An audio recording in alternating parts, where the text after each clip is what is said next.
The Susan Brender Show is a radio show online broadcasted on YouTube across the United States and globally. The show features guests who speak about health, spirituality, entertainment, and a host of subjects to enlighten people across the nation. Listen to the show that empowers women and men alike and highlights those who have made a difference. I'm Susan Brender, and this is the Susan Brender Show. I'm doing a series with a very interesting woman by the name of Rhonda M. Farrah. Now, she's a performance coach, a spirituality coach, an entrepreneurship coach, and she believes that assisting individuals and organizations in being as healthy, fit, and trim as they choose to be can really work for them. And if she says, if you're ready to have more fulfillment, fun, and inner peace while enjoying outer success, let's talk. That is my guest today, who has been part of a series. And today she's going to be discovering and living our or your purpose. And I want to welcome to the Susan Brender Show, Rhonda Farrah. Hello, Susan. So wonderful to be here. And one talking about purpose as well. Yeah, and purpose is a very important thing. In fact, it's very interesting because yesterday I was watching something, and the person was pushed into retirement, and the biggest obstacle in his life was purpose. He felt no purpose, and as a result, it said it made him feel depressed and it made him feel anxious. So I am curious, first of all, what is your definition of purpose? Okay, that's a great question. And we're approaching purpose in a little different way for discovering our life purpose that will allow us to live the life that we desire versus a life of default. So for me, especially when you talk about this gentleman that had retired and now he had no purpose, it's not just career. Purpose for me is not just career. It's not just the house we live in, the cars we have, the money we accumulate, the personal and professional stuff, all that external stuff, because I see that as setting limits for us, not serving us, by only seeing it in the physical.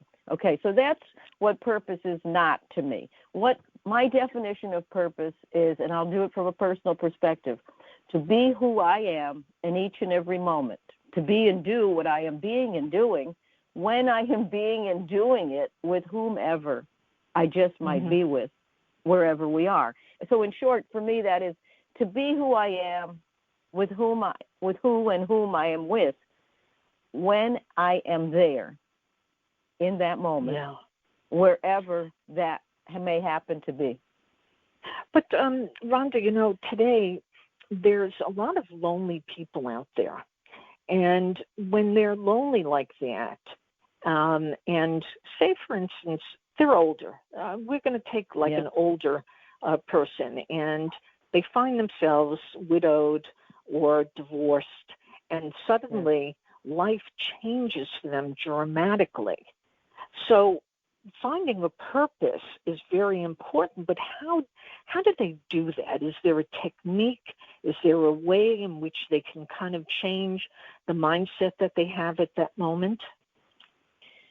Yes, let's go back to what you said about what's happening, what's missing in their life if they are recently, whether it's retired, widowed, divorced, all of that stuff I call adversity, challenge, struggle, is that they find themselves in a place where there is no meaning for them. There is no meaning existing in their life anymore because something that was there is no longer there. Something on the external side is missing, is absent.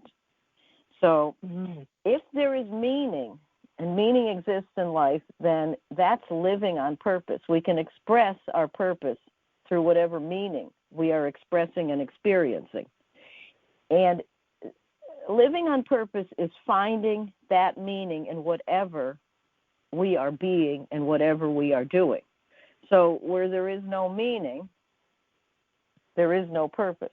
So they've kind of lost their meaning.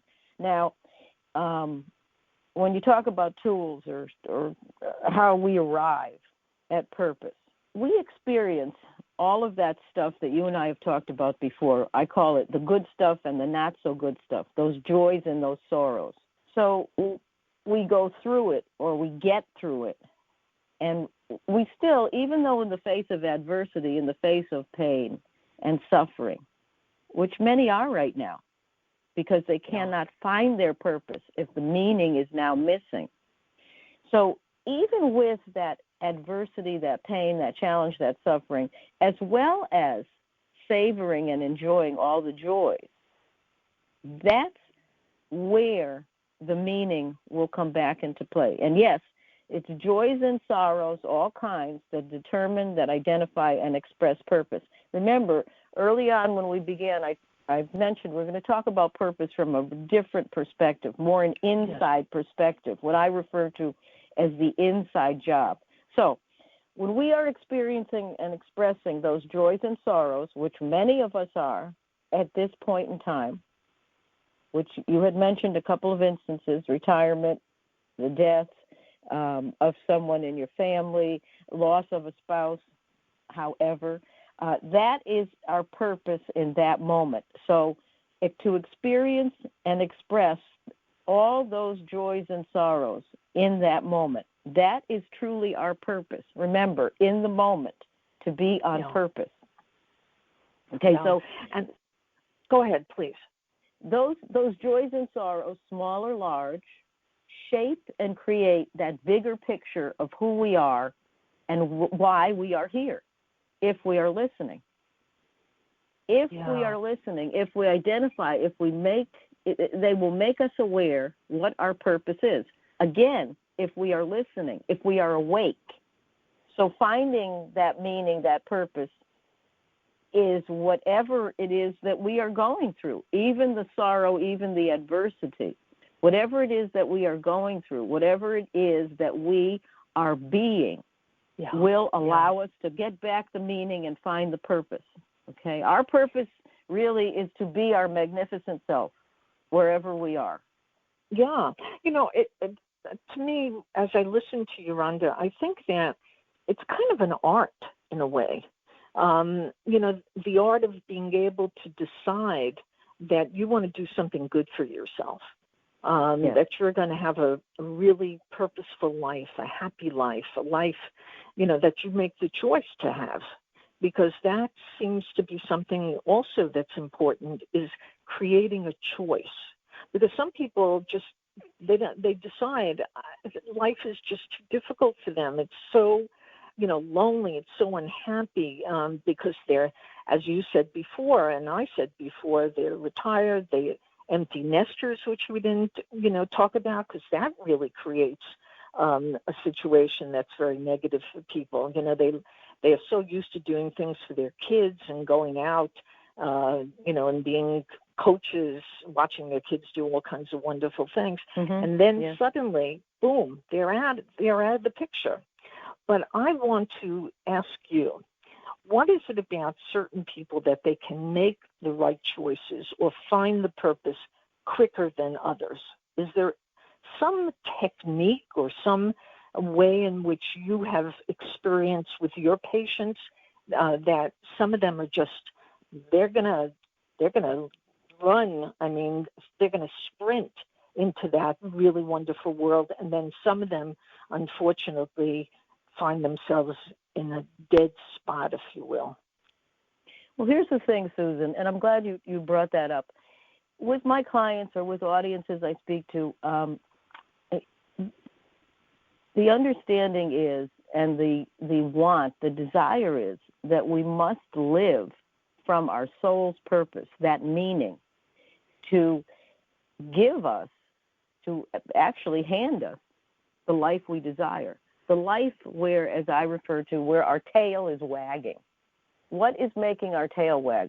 What is the meaning in our life, I call it purpose, that is allowing us to live the life we desire rather than living in default mode and just settling for less and less and less? And here, when you say, some people understand that there is meaning in suffering, there is meaning in adversity. It's a powerful and essential element, I'm here to tell you, of helping us cope, as well as certainly helping us prosper during the most trying times in our life. There is purpose in suffering. Purpose is not simply going through life la-di-da, everything is joy, and everything is wonderful and everything is going my way and a thumbs up. And it is an art.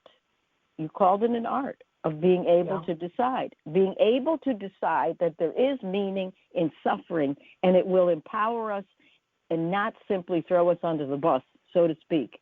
And that the power in suffering is understanding that there is a light at the end of the tunnel, and it is not a train coming at you. I'm going to give you an example, a very famous person, Viktor Frankl. As most of us know, he was a Jewish psychiatrist who was imprisoned by the Nazis in World War II. And Viktor Frankl made this comment. He says, man is ready and willing to shoulder any suffering as soon and as long as he can see a meaning in it. Man is ready and willing to shoulder any suffering as soon and as long as he can see the meaning in it. Again, finding meaning in that suffering, in that struggle, in that pain, in that challenge. And I say, I totally agree with him, that man or woman, we grow, we show, and we express that authentic power, that magnificence from within each of us, which will sustain and strengthen us in ways that are oftentimes unimaginable for us. Because in those times, we always seem to be doing is enduring whatever pain and suffering we are experiencing. Understand that is serving us. So the time and the effort, when you talk about tools, you talk about trips, I refer to it as the inside job. That's putting in the time or the effort we spend in searching for meaning in adversity, meaning in that suffering, meaning in that pain. The time we put in, those seeds we sow, searching for that meaning and becoming awakened to it, is how we reap for us great reward, how we collect on the harvest. Wow. Understand, and I know personally, adversity will empower us, will reveal our authentic self, the truly magnificent powerhouse within each and every one of us, to bounce forward, not just bounce back. I don't want to bounce back. I want to bounce forward. That's serving me. That is how adversity is serving me, and to better us in every single area of our life. And Susan, moreover, not just to better us in every area of our life, but to help us help others to bounce forward through whatever suffering and challenge they may be facing. Well, that really actually leads me to asking the question, Rhonda, what is your life purpose? Because, I mean, here you are in a situation where you're helping others, but what about your own self? Yes. Okay. Well, let me talk about a couple of things with respect to that. And I'll reiterate it again. First of all, my own purpose is, my life purpose is that I'm dedicated to awakening and opening minds, hearts, and especially spirits to our authentic power from within, that magnificence from within, to empower individuals to help themselves, especially when adversity strikes. And Susan, as you know, as we've talked about, I am equipped to do just that, for I am no stranger at all to adversity. Personally, I have experienced and I have been challenged and struck by financial loss and ruin, incarceration, health issues, a major bout with breast cancer, the drama and chaos caused by failed relationships and divorce. That was mine. I own all that. So I am not immune to suffering, and that's okay, because I want listeners to understand that they are not alone in what they may be dealing with right now, what they may have dealt with in the past that has left them on shaky ground, feeling less than enough. I am here to let listeners know that we are all in this together, whatever it is. And again, my purpose is to be who I am with whom and who I am when I am there in that moment, wherever that may be. And I'll talk a little bit, I know you want to ask a question, and I'll talk a little bit more about purpose and my purpose, but go ahead. Yeah, I'm just curious, based upon your experience with your career and the people whom you serve, have you found that it's more men than women who suffer when it comes to retirement or when it comes to, being sort of alone where they become widowed? I'm just curious if there's any difference between the female or the male. That's sort of a double-edged sword. Males, I feel, are more career-dominated than females. Uh-huh. And I also feel that, I'll be honest with you, I deal primarily with women 45 and over. Women have gone through, I think, many more instances of losing their meaning in life than men. Wow. It's my opinion. And I believe that we raise children, we're away from the workforce, then we get back in, or the kids leave and they go to college, or at a certain age, you probably realize, they get their own life. So now, okay, where is our life? Because the children are removed. As you were saying earlier, where are those games that we go to, those coaching and room mother instances and otherwise? So we've not only lost meaning, we've sort of lost our identity because we don't have the kids around. We don't have that career that we may have left. We're kind of like in this limbo. Okay, so what do I do now? For years when my daughter was growing up, I would introduce myself as Amanda's mother. And then I would say my name. I'm Amanda's mother, Rhonda. Okay, so it's sort of the same thing.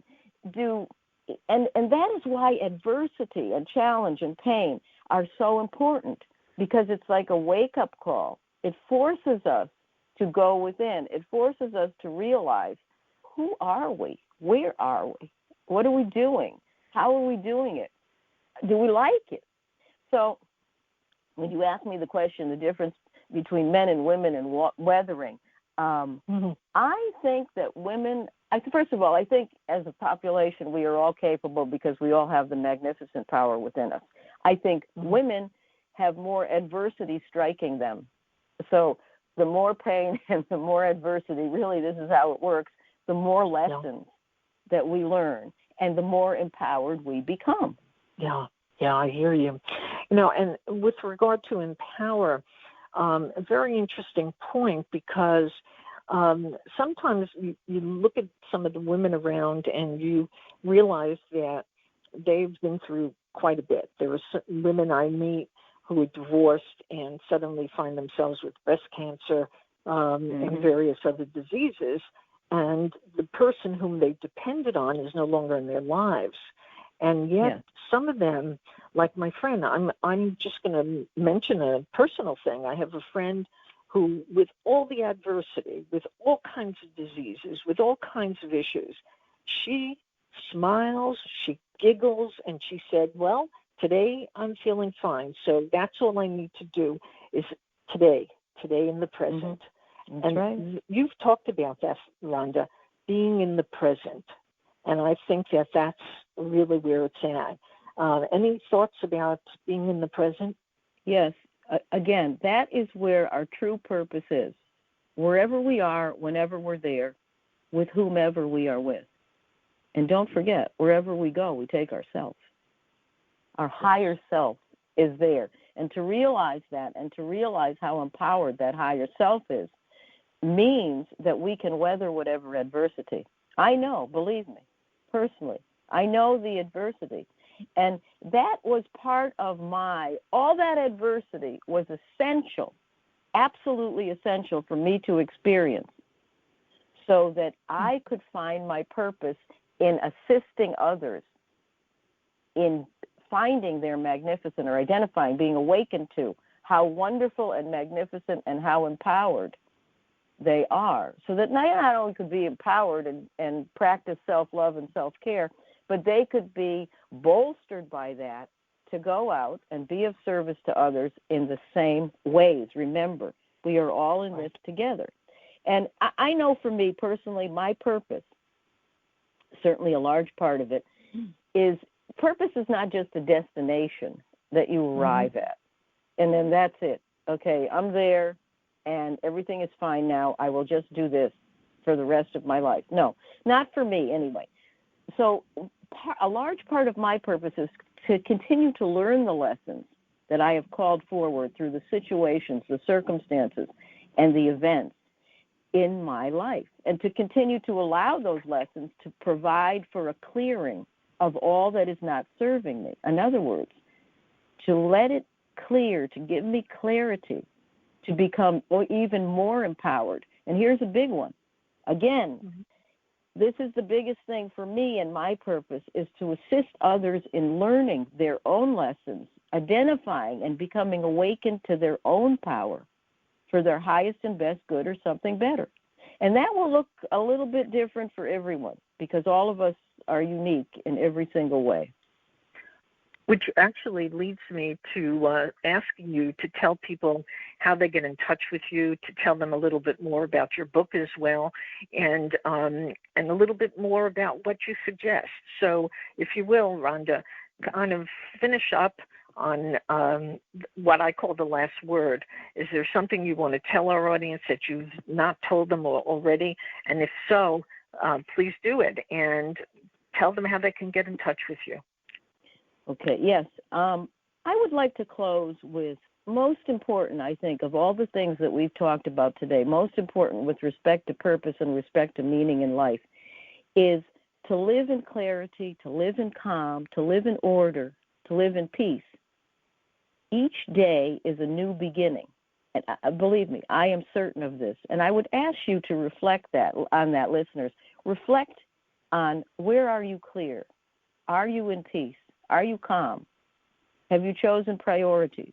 And again, in closing, in the words of Elizabeth Kubler-Ross, learn to get in touch with the silence within yourself and know that everything in this life has a purpose.